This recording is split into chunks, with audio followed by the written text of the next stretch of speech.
Is the General of the Empire any good in patch 5.0? Well, it's different. A lot of things in the skill tree are similar, so I'll refer you to my old Carl France video if you need to go over the absolute basics. But I assume you're here mostly for the changes and the current state, so let's dive in. Recruited for a so-called paper value of 1,000, which is really just to calculate the 250 upkeep.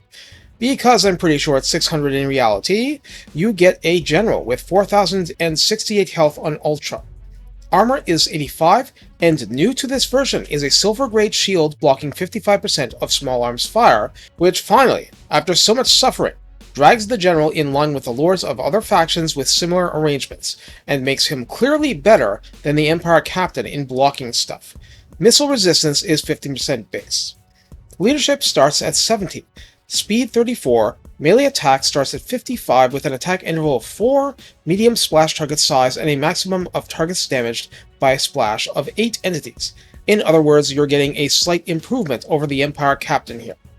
Melee defense starts at 45, with weapon strength 430, split between 290 base and 140 armor piercing. Again, some improvement over the Empire Captain. Charge bonus is 40 and mass is 600. I'm going to breeze past the stats for Bard and Warhorse and Imperial Pegasus because the changes follow the exact same rules as other heroes and lords with similar mount options. There are few drawbacks, except that lack of knockdown is a double-edged sword, and being a large target means enemy spearmen poke you more. No, what we're here for is the Imperial Griffin. Why do I say that? Because before it was like, well, he gets a Griffin mount, but look.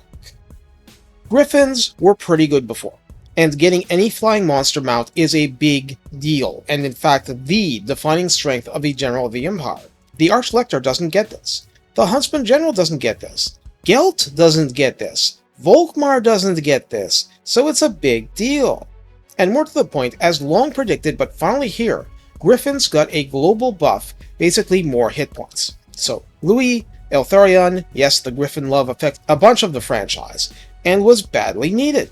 But, while that was a balancing issue, they were already pretty okay. This Griffin-mounted General comes at 6,384 health base, with 90 armor, no more shield.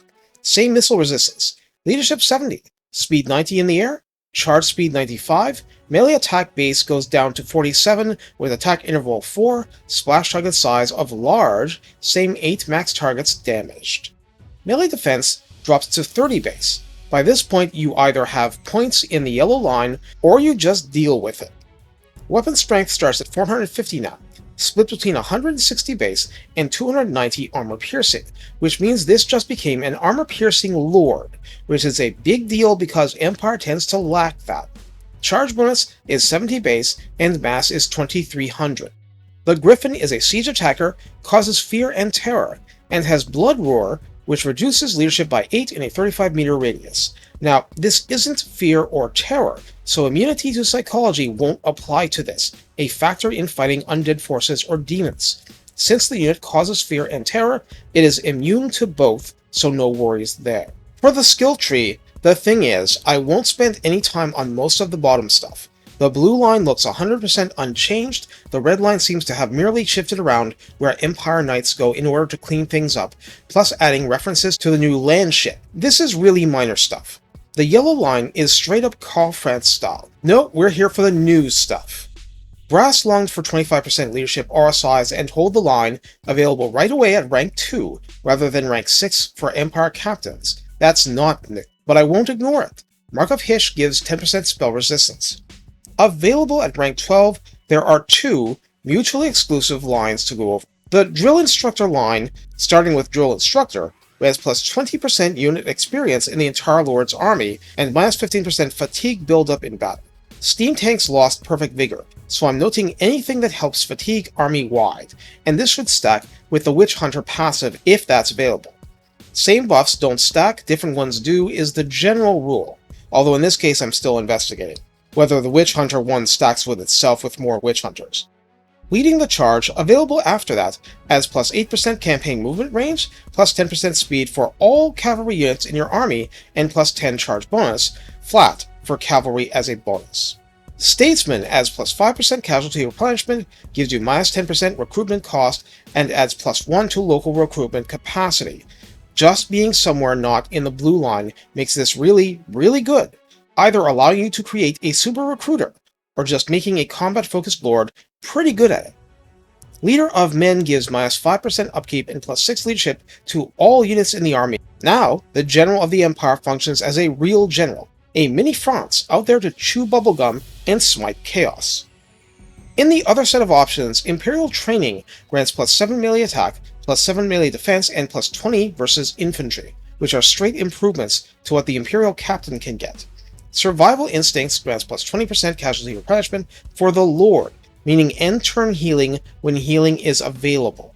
Missile block chance +15%, and wound recovery time -1. This is mostly useful if yours survives to immortality. War Hero grants +15% hit points and immunity to psychology, and Heroic Killing Blow grants +15% weapon strength across the board, plus you get access to the Augment, 25 seconds with a 9-second cooldown, granting +50% for base and armor-piercing melee damage. Again, this makes him into a super captain. Also, missile block chance. I'm not sure that's a thing when on the Griffin just yet. We know immunity to psychology isn't needed on a Griffin, so this gives the other mount options more synergy with you. I mean, 70% missile block chance from the front? That's like being a mini steam tank.